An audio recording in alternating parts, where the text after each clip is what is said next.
A big win for Democrats in Alabama when Doug Jones beat Roy Moore. We'll take a look at how it happened and what happens next. Then a feisty hearing on Capitol Hill today over the Russia probe.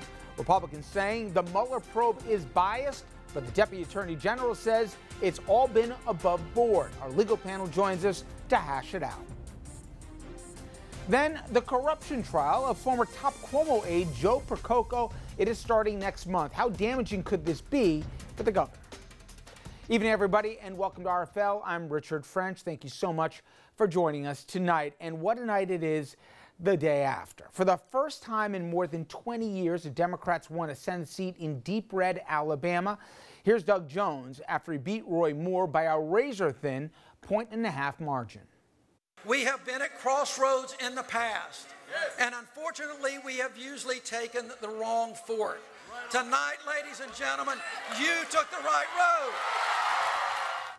President Trump, he sent out a few tweets congratulating Jones in the first one and also called Jones personally. Then Trump declared victory, even though the candidate that he backed wound up losing. And again, I will read verbatim here from the Twitter account of our commander-in-chief. The reason I originally endorsed Luther Strange, and his numbers went up mightily, is that I said Roy Moore would not be able to win the general election. I was right! Exclamation point.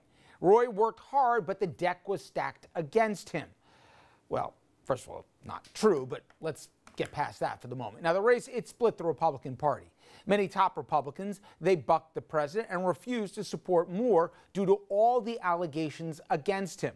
In fact, the Senate Majority Leader, Mitch McConnell, had scheduled a meeting with GOP leadership for this very morning in the event here that Roy Moore won to figure out how to deal with the aftermath if, in fact, Moore would be joining them in the Senate. What would be on the docket? Possible ethics investigation. Overall, the sexual allegations against Moore, would they have been a bridge too far? You will remember a slew of women came forward to say that Moore either molested or tried to molest them while they were teenagers and he was in his 30s. But fascinating enough, exit polls showed that the majority of voters were not concerned overall with those allegations. However, a separate exit poll showed that Jones beat Moore by 17 points with female voters. So all the allegations seem to have resonated with at least that demographic. So the question was Trump a factor here? Well, more than half said he didn't impact how they voted. By the way, Roy Moore, he wants a recount, not going quietly into the good night. The Alabama Secretary of State, however, says it is highly unlikely it will happen as the margin of victory was too large to accord that.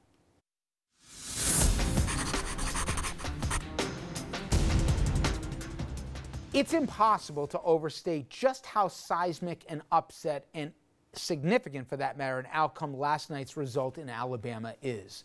It has been 25 years since a Democrat won a Senate seat in Alabama, but they won last night. Now, only a year ago, Trump, he won Alabama by nearly 30 points. But last night, the candidate he inexplicably endorsed and campaigned for, he lost. And what of Roy Moore? I can't tell you how personally happy I am that going forward, I won't have to report on that creepy, bigoted, misogynistic, racist, homophobic, unconstitutional, self-dealing, lying pedophile coward. I'll tell you how I really feel. And because I still feel like I need to take a bath after this disgusting political chapter, it should be a moment here that Mr. Moore was aided and abetted by none other than our president. Let me be petty for a moment and put a punctuation point on what a fraud Roy Moore, and by extension, his apologists were. Mr. Christian Values, Mr. Moral Majority, and Mr. Law and Order. Well, Mr. Roy Moore, he spent a career telling everyone else how to live their lives, even if his backward edicts ran afoul of the law that he was sworn to uphold, and even if he was the poster boy for not practicing what one preaches. So at the end of the day, Roy Moore not only was a phony moralist and not a man of God, the creep wasn't even a self-respecting good old boy. I pity the horse who looks like he'd want anybody but that rider on his back. Let's hope we have heard the last of him. But while we should be disgusted at what almost was, we should be proud of what we did. Last night, Alabama defied expectations and false prophets and put country before party. Now, I have no illusions that Doug Jones won last night because he's some pro-choice candidate. In fact, he won in spite of it. Roy Moore was an all-time bad candidate. I acknowledge that. But people turned out that usually stayed home. People voted for a Democrat for the first time in their lives. And a few heroes, like Alabama's other senator, Republican, loyal one at that, Richard Shelby, said Moore was a bridge too far. In short, last night Alabama said, this is not who we are. If only we could say that of our president, or the troll that he has his ear, and that is Steve Bannon. Yesterday, on the day that Trump would make his closing argument for an alleged pedophile, he decided to reconfirm our worst suspicions that he and the disgraced Drudge, well, they deserved each other. Responding to New York Senator Kirsten Gillibrand, who was joining a growing chorus of female lawmakers saying that Trump's bragging of sexual assaults on that Access Hollywood tape and the allegations of such behavior by numerous women disqualified him from office, Trump decided he'd go somewhere that I have never seen a president go. And I'm talking, if you didn't see it, about this tweet. Lightweight Senator Kirsten Gillibrand, a total flunky for Chuck Schumer, and someone who would come to my office begging for campaign contributions not so long ago, and here's the line, would do anything for them, is now in the ring fighting against Trump. Very disloyal to Bill and crooked. Used. I should say, to put it politely, shock and disgust immediately followed from all corners. And when pressed yesterday, the only person seemingly who didn't take Trump's words for the sleazy smear that they were was Sarah Huckabee Sanders. Many, including the senator, thinks that it's about sexual innuendos. I think only if your mind is in the gutter would you have read it that way. And so no. Okay, I told you last night exactly how I felt about this, but forget what I think.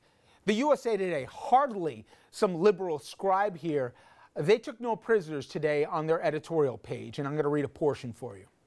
A president who would all but call Senator Kirsten Gillibrand a whore is not fit to clean the toilets in the Barack Obama Presidential Library or to shine the shoes of George W. Bush.